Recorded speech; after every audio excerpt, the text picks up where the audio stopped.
नमस्ते दोस्तों, मैं योग्या सिंह चैनल में आप लोग का नमस्ते करती हूँ। मैं अच्छी हूँ, आशा करती हूँ आप लोग भी अच्छे होंगे, स्वस्थ होंगे, मस्त होंगे, अपने अपने काम में व्यस्त होंगे। मैं आप लोग के सामने एक सोहर का गीत गा रही हूँ। पसंद है तो लाइक कीजिएगा, सब्सक्राइब कीजिएगा, शेयर कीजिएगा। बानावा मेरो वाली सीता तो नागिन से होया, राजा कारे हो नागिने डसीदना हमारो होया। गुरिया बाड़ा रे दुखवा, हवेल बाड़ा रे दुखवा, हवेला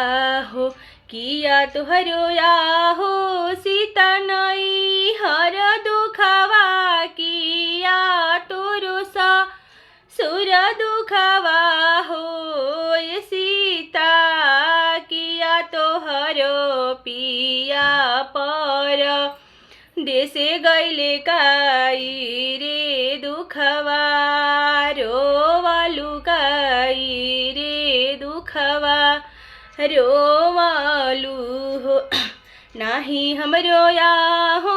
नागिनई हर दुखवा, नाही मोरो सा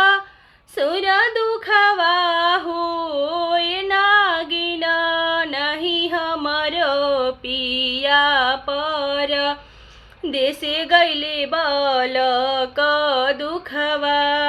रोइन सेवक दुखवा, रोइन हो जाहूँ जाहूँ आहो सीता घर जाहूँ, आवारू में दू वारे जाहूँ हो सीता, तोहरो जे होई है नंद लाल महलिया उठे, सोहर महलिया उठे सोहर हो। जब मोरुया हो नागिन लाल होई है, आवारू में बेटा होई है हो ये नागिन, तोहारो के दूधावा हो पी आई बलऊ आखी, आई बहो एक राती गईले हो छल राती, आवारू होती सर राती हो लालना, जामी गईले लव कुशी नंद लाल